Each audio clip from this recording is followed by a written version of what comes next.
Hello, everybody. I'm Will. And I'm Kristin. And this is So I'm Watching This Show, your new favorite pop culture YouTube channel where we talk about movies, TV, music, and more.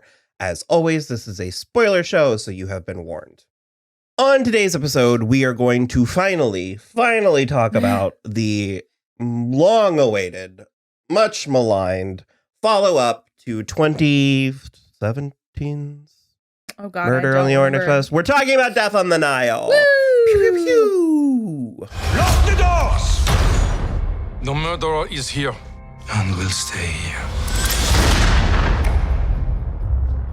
This is a sequel to the Kenneth Branagh written, directed, starring, producing, designed, directed. Does not look like he did the screenplay this time. But it is an adaptation of the Agatha Christie novel based on the detective Hercule Poirot. Hercule Poirot. You really have to swallow a lot of it. Hercule Poirot. Amazing. Perfect French pronunciation. He's a detective from the Agatha Christie books. And yeah, I love Murder on the Orient Express. It's not a perfect movie. I'm not here trying to claim that it is. No, I loved it too, though. But I loved it. And I was super excited for this. Actually, as I understood it, I thought Death on the Nile came before Murder on the Orient Express. I feel like with the Agatha Christie Poirot novels, I think you can kind of... I'm sure there is a through line, but I think it's sort of like James Bond in that you can kind of like pick the pieces that you want and like put them together. Well, I am nervous because of what you said, because you made it seem like we're going to be on opposing sides, but I loved this movie. Okay, I liked it. Oh, okay. I had a good time. Okay. It's bad. You think it's bad? Yeah. What? I thought, I first of all, I did not like the story as much or the mystery as much as Murder on the Orient Express. Okay. I wasn't into that. I think I just love Kenneth Branagh sensibilities. I love him as a director. I loved Cinderella. I loved Thor. People, I think, bend over backwards trying to pretend that Thor is a bad movie, and it's not. I think Thor 2 is the weakest of the Marvel movies, but even that one we're kind of apologists for. And also the thing about the first Thor movie is that Thor was very untested, like, property at that point. And so I feel like it sort of feels like... I feel like he carried through an impossible No, he 100%, yeah. He 100% did. What I'm saying is that the only reason you can argue that it's, like, not as good as the rest is because it kind of feels like you're in, like, a playground as opposed to an actual movie set. It's like Ragnarok only works because we started somewhere. 100%. You gotta start at the beginning. And I also think that because of Kenneth Branagh's Shakespeare, it works as, like, a Macbeth/Hamlet kind of thing. So... His projects that I like are sort of seeping with this melodrama. Yeah. I love it. This thing is so indulgent. Mm-hmm. It is so glamorous. So its reception is actually surprisingly positive. It's kind of like I Googled it and most of the people were like, it's actually okay. Like it's pretty good. I saw countless comments about the quote unquote shitty CGI, about how terrible the CGI was. And it's so everyone just keeps talking about it. And I realize and I accept that I am alone. I am completely alone in my feelings with this. But I could identify that many scenes in this movie were composited, were green screened, were digital. That to me doesn't equal shitty CGI. To me, shitty CGI is inconsistent. Well, yeah, because I didn't identify anything that to me looked like shitty CGI. If anything, all of the digital stuff that they did made me feel like this was a movie from the 30s. It created this artificial, to me, that would be like watching, pick an old 1930 Wizard of Oz or something and being like, well, that's clearly a painted backdrop. It's like... Yeah, no shit. Where do you know of a huge poppy field so there's in California? The scene of Perot in front of the pyramids, that was a composite. The scene of them in the seated kings, that was composite. The scenes on the Nile, it's all digital vistas. But it adds to me... it evokes a dreamy surrealism. Yeah. For me, it's sort of like looking at. You can say for us. I'm on your team with this. Yeah. It's like an impressionist painting. Yeah. And both of these movies, the artificialness of the digital vistas not only works, it's an overwhelming pro for me. Yeah. I love it. You're right. It makes it feel more romantic and like sweeping and like this dramatic thing. Well, like I said, it's like a fantasy element. And by that, I don't mean unicorns, but I mean like I got lost at the movies. Yeah. You know? It's very old fashioned. It feels very old fashioned. There is a scene early on where we are at like a French blues club. Jazz club. It was in London, actually. Was it English? And we have maybe it was in Paris. I swear it was in London, but whatever, regardless. We have Armie Hammer, Simon Doyle, we have Gal Gadot, and we have who is Emma Mackey? Oh my god, okay, she's on Sex Education. Exquisite. Fucking love her. She plays Maeve on Sex Education. If anybody watches Sex Education, if you want to go see this movie just for an excellent Emma Mackey like first big screen thing, do it. She is absolutely like I was enraptured by her the whole time. Her face, her cheeks, her jaw, her smile, her chin, her hair, the color of her hair, the color of the red dress. But beyond that, so we're introduced to Armie and Emma, and then they're dancing at this blues club. Gal Gadot comes in, the room stops. And the silver dress. All eyes are on her, all light is on her. She, in kind of slow motion, saunters out into the dance floor. Her and Armie then start legitimately like dirty dancing. Yeah. It was so sexy. Like there might have been penetration. I was smitten. Yeah. And the thing is, because there's a lot of conversation about, I think people do too much all the time, always. Just a general note, all of you, and myself included, we're all doing too much. I think people bend over backwards trying to make Gal Gadot a bad actress. I see a lot of talk about what a bad actress she is. I don't get that. No, me I either. think I would go as far as, I think she's a good actress. Yeah. And for shits, I was breaking this down last night where I was like, I think for me, there's 6 categories. Okay. I think there's terrible. Okay. Bad. Okay. The broadest category is what I call fine. Fine. They're fine. I think there's good. I think there's great. And I think there's a rare phenomenal. Okay. All right. But the phenomenal and terrible, I think, are few and far between. Yeah. And so I give Gal a solid good. Yeah. I even think she is good with leanings towards greatness. I just think she hasn't had the role that gave her greatness. But I think I disagree because I think it's Wonder Woman. And that's what I was going to say is I think in her favor is as of yet, she has yet to be somewhere she doesn't belong. That is accurate. She's not putting herself in lanes where she doesn't belong. Right. She belongs in this movie. Agreed. You know, we can talk about Armie Hammer if we want to. He's kind of he's apparently a scumbag and maybe a cannibal or a serial killer. I don't know. It hurts my feelings because I liked him a lot. Yeah. They are so evenly paired in this. Yeah, 100%. Because neither one, they're both good. They're both good actors who are gorgeous. So do you think he's bad or no? I think he's great. But that's what I mean. It was like if we didn't have this weird scandal, I would like I said, they're so appropriate. Yeah. And no one is really, I don't know. Their chemistry I thought was really good. I just kind of was so seduced by this movie. Yeah. The clothes. That's how they eat you. That's how they get you. The boat. That boat was fucking amazing. The glass, the silver. Yeah. What was it called? Rooms. The Kanak or something like that? Rich luxury. Yeah. Just like there's a scene where Rose Leslie takes out this diamond necklace and it's kind just of hideous. But no, it's just this movie was so luxurious. What is it that all the drag queens say? Like, I feel expensive. Like, I felt expensive watching this movie. That's rich, honey. To quote Sutton from She's Rich. Mm-hmm. Or no, that's Lisa. Lisa.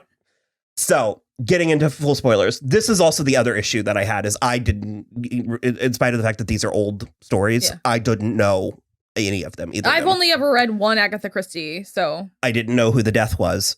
I didn't know who the murderer was. Didn't know who the 4 other deaths were. That was part of the fun for me, but we're a solid 90 minutes into this movie by the time the death happens. Yeah. And again, full spoilers, it's Gal Gadot. Mm-hmm. I was kind of shocked. Me too. There is a tease in the trailer that makes you think it's a male victim. Yeah. I think the movie suffers a little bit once she's taken off the table. I agree. Do you? Okay. Yeah. Mm-hmm. Which is one reason why I actually like the fact, because some people were criticizing this, but the fact that the murder happens so late into the movie, I actually preferred that because I think we needed that. I think that this is a large cast of characters that they want us to care about. I find that moderately successful. I care about Book. I cared about Rosalie and Salome. I cared about Louise. I came to care about Jennifer Saunders and Dawn French. I didn't at first, and I'm also going to assume that was a jiggery that they did, that they're lesbians. I don't think that's in the Agatha Christie book. Oh, it might be. It might be. Yeah, okay. It might be. This is just such my brand. Like I said, the glamour and the melodrama of it all. I love that it was like the 1930s and we just get, it's so apparently set the year the book was published. So 1937. There's so many shots that it's like one man's heavy-handed could be another man's immersive. Because there's so many shots of like the glassy Nile waters and then we go beneath to the treachery. Okay, that stuff I actually didn't love, where there were like multiple moments where we like pan back from like whatever to watch a predator eat its prey. And I just, every single time it scared the absolute shit out of me. And I also sort of was like, I get the metaphor, Kenneth Branagh. We can stop now. Gotta make sure. You gotta make sure the audience understands. This is why he did Artemis Fowl. But I agree with you about his sensibilities, because that is what I like about him as well, is that it's sort of dreamy and it's very romantic. And I think he gets that from the Shakespeare. And there's like an old fashioned quality in a way that it's like, that's frequently a negative, but not always. Not in something like this. That's something we loved so much about Cinderella, is in a world of Snow White and the Huntsmans. Yeah. It's like Cinderella was just Cinderella. It was just a fairy tale. There was no like extra twists or turns. She didn't wasn't wear a warrior. a suit of armor and draw a sword. It was great. I also, which is fine sometimes. Yeah, there was a baffling Annette Bening in this movie. Like one of the worst Annette Bening performances I've ever had cause to witness. I don't understand what happened. I don't get it. I literally saw it. So I didn't have feelings strongly either way. I noted it. Yeah. I noted it, but I didn't really know. And I saw a tweet where literally someone was like, oh, I was excited to see this. How was Annette Bening? And the guy just said, not good. Yeah, I don't understand. I love Annette Bening. Like, I love her in everything I've seen her in. For whatever reason, she plays Book's mother. Not good. Because that's what we were talking about Gal Gadot and Armie Hammer, and I was like, both better than Annette Bening in this movie. I don't know what you want me to say. She has Oscars, I think. She's certainly of that caliber. Yeah. I liked Book so much in the first movie. Yeah. I liked him even more in this one. Me too. They kill him in this one? I disagree. That they killed him? No, I disagree. I was like, I'm pretty sure. He's hard dead. I disagree with killing that him. Choice. Yeah. Because especially, I mean... Also, first of all, Tom Bateman is hot as fuck. Which, again, I remember him being cute in the first one, but he's hot in this one. Well, he's in love. It's not so much that she's good in this movie, because I think she's just medium in this movie. I thought she was pretty good. I liked her. Yeah. There was something about both her and Salome's presence that, again, I'm curious if you want to talk about good. Sophie Okonedo is... And she had this weird, almost chemistry with Kenneth Branagh. Oh, that was not... They were romantic. I wish there was just a little bit more. Yeah. It was... They were flirting with each other pretty hard. That's the thing. Okay, here's the thing, is all three of the people in this movie who are trash turned in such a good performance. It's such a weird Russell Brand. Like, there's nothing. I was like, he's playing a doctor, so he's not acting like Russell Brand. Yeah. He doesn't look like Russell Brand. it's like It could have easily, I would have just suspended my disbelief totally if it were Willem Dafoe again, like it was in Murder on the Orient Express. I would have been fine. You just, whatever. It makes me furious how good all three of them were.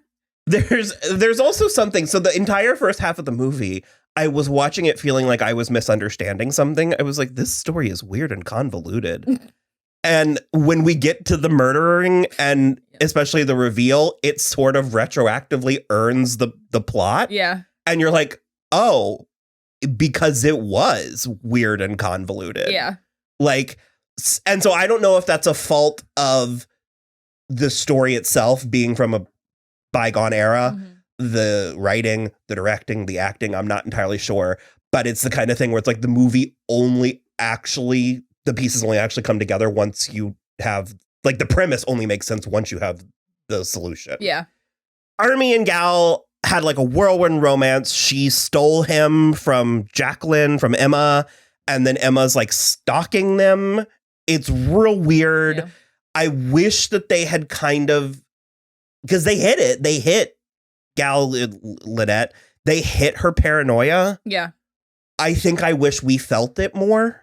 Okay, fair. Because I wish it was more Hitchcockian. Well, sure, because we don't need to go full Marnie, but I think what's interesting, and I agree with you, is that we do hit on her paranoia, but we hit on her paranoia in a way that she only says she doesn't feel safe because everybody is always after her money. At no point does she express paranoia that like something is going on with her husband. Yeah, and it's the telling and not showing. Yeah. And this was a pretty showy movie. And there's just a handful of times where they just blatantly they say the word. Yeah. And it didn't need to be longer. So I mean, it was barely 2 hours. Yeah. It's terrible. Yeah, but you started feeling it at a point. Yeah. I don't want to oversell it because I already have. It's not that I think this is the greatest movie or even the greatest movie that I ever seen or the movie I like the most. It had so many things that I love. Yeah. Unfortunately, a lot of them superficial. Yeah. That it bums me out that when these things just sort of like, yeah.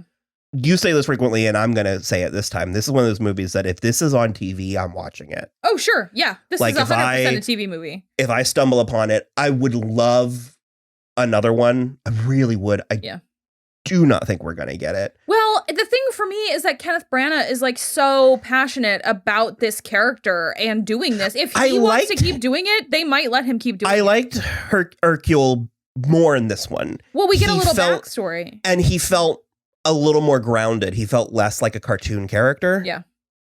He was a bit more serious, and he seemed darker in a way that I was like, ooh, maybe sexing him up is what we needed. Like, I don't know. Well, Kenneth Branagh can get it. So. You were very bummed. So like I said, there ends up being several deaths on the Nile. 5. You were bummed about Rose Leslie. I was, yeah. And I will say, because another one of the criticisms I saw was predictable.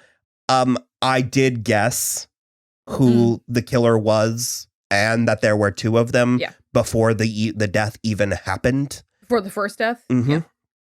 I literally went, oh, so we talked about spoilers. It's spoilers for the actual huge reveal of Death on the Nile. It's Armie Hammer's Simon Doyle and Emma McKay's Jacqueline that they designed this whole thing to like steal Lynette's money. And it was when they were fighting on the ship and she fired the gun at him and it hit him in the leg. And I was like, oh, they're in this together because I knew that would take the suspicion off them. Yeah. And it was just such a convenient non-hit. Yep. To the point where it's revealed in the movie that she literally doesn't. It's a blank. Hit him at all, yeah. But a lot of people are like, they say that it's predictable, or they're like, I figured it out. Like, that's a bad thing. No. It's not always a bad thing, because there was so much. I figured out who, I didn't figure out how or why. Yeah. And there were so many other things happening that, if anything, I felt rewarded for figuring it out. Yeah. So Jodie Comer was in this? No, she was supposed to be. Oh. I was like... I assumed she was going to be Jacqueline. Yeah. For my money, this is my bag of bullshit. I would like more of it, and I'm going to kind of be a Death of the Nile / Kenneth Branagh Agatha Christie extended universe apologist. Sure, yeah, no. I mean, that's the thing is like I'm super down for more. And the other thing is I think I could have liked it more if it came out when it was originally supposed to. Because and it didn't have these like weird. Well, if those 3 people were in it and it came out in 2019 before some of this other shit came out, I would have liked it more. I just know that I would have, and I couldn't divorce it from that necessarily in this moment in time. But I did still really like it, and I also as I would love these movies to keep coming out as long as Kenneth Branagh wants to make them. So I would watch them adapt all the Poirot books into movies. They're relatively, I mean, they're not cheap, but they're under 100 million budget. So all that shitty green screening. Oh, man. I'm happy you're with me on that because I'm like, it doesn't. No, I'm with you the whole time. I just was like, what a dreamy romantic place that we're in. Amazing. What a dreamy version of 1930s Egypt. Like, love it. Love to see it. So, yeah, I'm saying thumbs up. Yep. Me too. Me too for the most part. I think it could have been better, but I did enjoy it. So, all right. You can follow us on Twitter at soimwatching or Instagram at soimwatching this show. We also have a website, soimwatching.com, which links out to everything. And if you want to donate a little money to us, you can do so here. And then other than that, just like and subscribe. And we'll be back next time. Bye.